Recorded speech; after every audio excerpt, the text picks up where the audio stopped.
Ladies and gentlemen, welcome Jon Culshaw.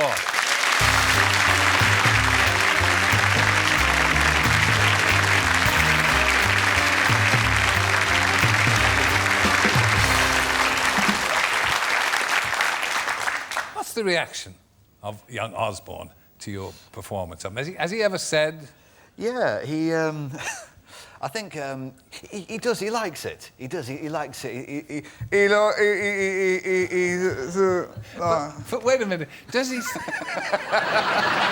Does he see himself as others see him? You know, this is the problem. That all of us look in a mirror and it flatters us. You know, none of us, except those who appear on television, see ourselves as others see us. So I mean, do people come up and say, well, you know, that was nothing like me?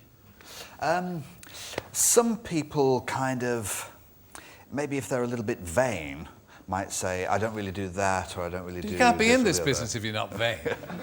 But I think most people do recognise the little characteristics that Impressionists pick out about them, and they're quite sort of relieved to have been noticed and impersonated. Really? You know, better to have someone doing a takeoff of you than to not be noticed at all. But, I mean, they must get offended sometimes. Do they get offended if you go too far?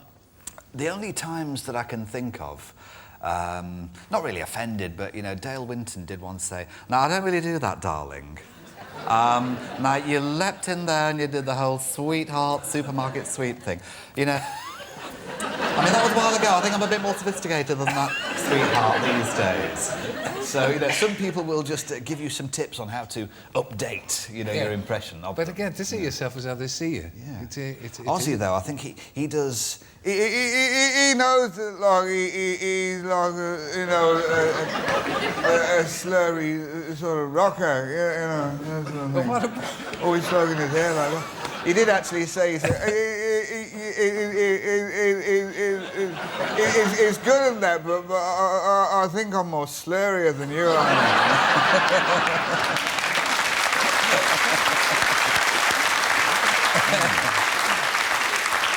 Well, Sharon, of course, is a feisty lady. I mean, Yes. Does she ever take exception to your impersonations of ours? I remember on the Children in Need a couple of years back when we all did that sketch together. Wonderful, yeah.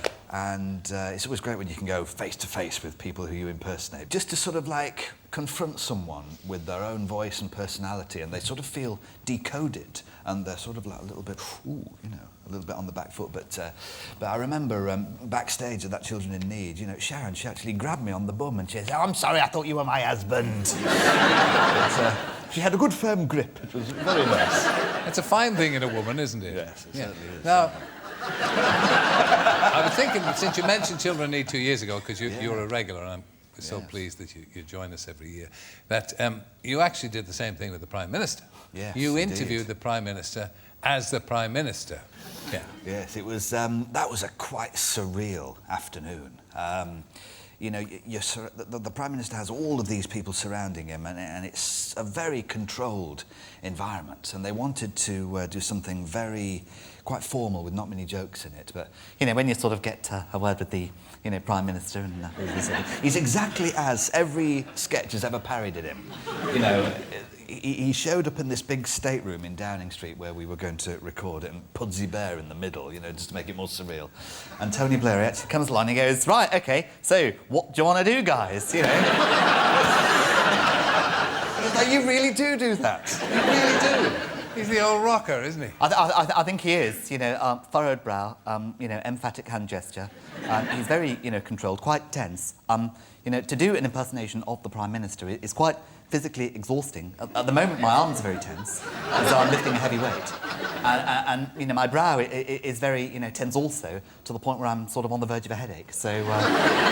Someone like Ozzy's is much more like relaxed. You love to slip back into Ozzy, don't you? Who are your current favourites? Who do you really like to do? I think Alan Sugar is a great character. You know, for that arrogance that he has, and although he has got £700 million in the bank, he never seems to be happy.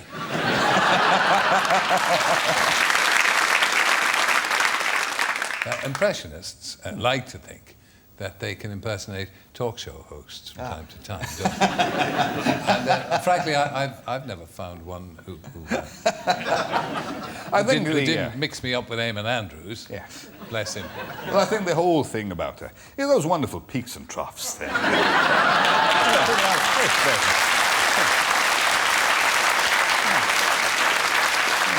like. Oh, I think the sentence would probably start somewhere over there. And then it might end down there with a merry little hey and a oh and a hey.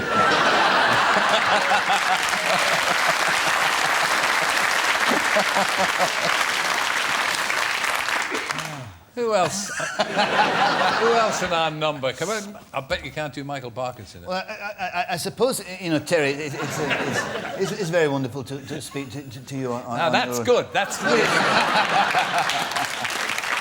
Of course, I just wanted to get back to that point about, the wonderful chat show that you did.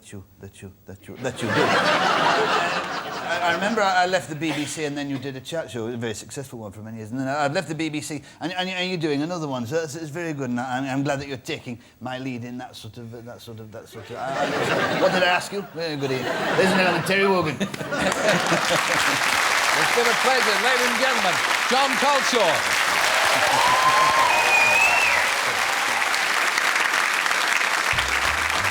Well, there you are again. And welcome back to Wogan Now and Then, where I'm looking back at some of the best moments from the original Wogan series. Won't last long.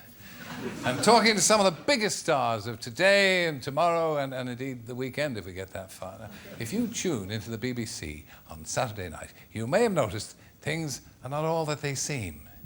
It's the new hit drama series, Sea of Souls. Now, the star of the show was best known up to now as Lexi. Remember?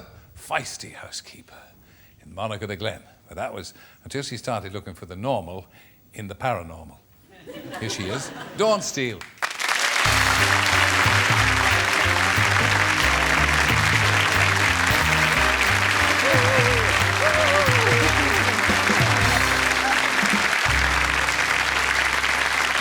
For those who haven't seen it, Yes. and the entire audience has, of course, but just for the unfortunate few who haven't, what's it all about? I mean, the bit I've seen, not to put too fine a point in it, is a bit scary. Yeah, I mean, I think it's a lot scarier than it was last year. Basically, it's about the paranormal, and we work in Clyde University, and I'm a parapsychologist. Are you into this kind of thing yourself? Yeah, I'm quite into it. I mean, I think I'm quite... Before it anyway, I'm quite into, like, tarot cards and, getting my fortune read and all that, yeah. And I've got some, like, pretty dodgy ones that I've been read when I was kind of, a student and stuff. You paid, like, a tenner to get it read by Gypsy Rose Lee, and she told everybody all the same thing. Yeah. But recently I've had a few... I got my tarot cards read last year. Well, no, actually 2 years ago now. And there's been a couple of things that have came true, and she was quite dead on with a lot of stuff, so... But there's bound to be, if you throw out enough things, there's bound to be one or two things that are right, isn't there? Well, yeah, I suppose. I mean, there was lots of random names and kind of star signs, and, and you had to, like, write everything down. So, and she said, it might not happen now, but it might be in 10 years' time, or... but she did say to me, she did say, which I think relates as well, because obviously Jon Culshaw's here, and we did Fame Academy together. And she said to me, do you sing? And I was like, well, I do a bit of karaoke and stuff like that, but that's about it. And she's like, no, I can definitely see you singing. You're singing on the television, on stage with other people. I can see you recording something. And I was like, yeah, you're right, never. I'm not going to ever do that. Yeah. And then, of course, I did. So, yeah, so she was right. And she said to me, if you ever get a chance, sing. And she wrote it, she took the paper off me, wrote it down. So when they asked me to do comic relief, I thought, well, I have to do it, don't I? So I did. Yeah. I'd like to say thanks very much to her for really embarrassing myself, so that's good too. No, but I mean, are you one of those all singing, all dancing actresses as well? I mean, would we see you in Guys and Dolls, or would you like to do the West End? I'd love to do more theatre. Not quite sure about musical theatre. A lot of people have been like, oh, if the offers came flooding in for, straight after Fame Academy, I was like, no, I actually get one offer. So I'm like, okay. But are you going to be like Sean Connery, where no matter what part you play, whether it's a Russian submarine commander or an American cop, you do it all in a Scots accent? Yeah, I can do that. I know I've not done anything yet in another accent, and I can't do other accents. Well, I'm going to do them today. No. But I had an audition the other day where I had to do a Yorkshire accent, but... Go on, try Yorkshire then. No. I was rubbish in the audition as well, so... I know. I've been rubbish just now. Whenever I try it, people accuse me of doing a Lancashire one. I can't tell the difference. Mine's a slightly Australian, you know, kind of via India somewhere. And when I do Welsh, it tends to drift into Pakistani. Yeah. I think a lot of people get that with Welsh. Now, we first noticed you, and you jumped to our notice as Lexi in Monarch of the Glen, when you went from housekeeper to Lady of the Manor. I did, yes. Yeah. I did. I never know with actors and actresses, when you take on a part, had you been told the whole scenario all the way, this is what's going to happen in Series 5, you're going to marry the monarch? You were? No, not at all. I mean, when I auditioned for it, I had just left drama school, really. And it was basically, when I got the part, it was like a 3-year contract, which was brilliant. Fantastic. So you came out of drama school straight into that? Yeah, I mean, I never ever thought that I would still be in it, kind of Series 6. You eventually said goodbye to it all. Here's that moment. Oh. Hold that shot.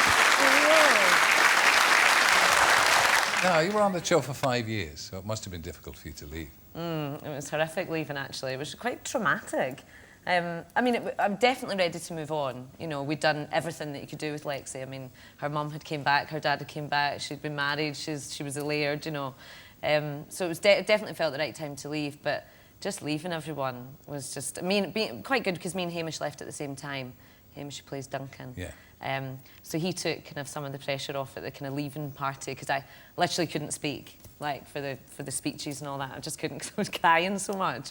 It was awful. But actors tend to do that. They're in a very successful series, and you say soap operas and things, and then they say, no, I don't want to get typecast.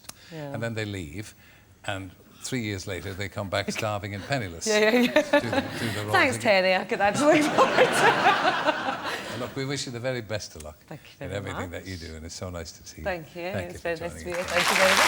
Thank you. Dawn Steele.